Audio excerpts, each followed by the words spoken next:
இறையோனின் உண்மை தூதராம் முஹம்மதானவர் உலகை பிரிந்தே சென்றதை அறிந்தார்களே பிலால்.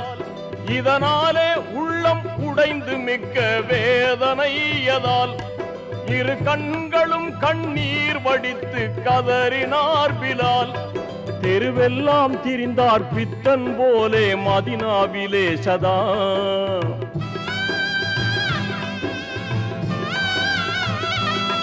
தெருவெல்லாம் திரிந்தார் பித்தன் போலே மதினாவிலே சதா. நபியின் சமாதி காணும் தோறும் நெஞ்சம் உருகியே தன் உணர்விழந்து மயக்கமாய் விழுவாரே வீதியில். தன் உணர்விழந்து மயக்கமாய் விழுவாரே வீதியில். தினமும் இதே நிலையில் அலைந்தாரே நம்பினால்.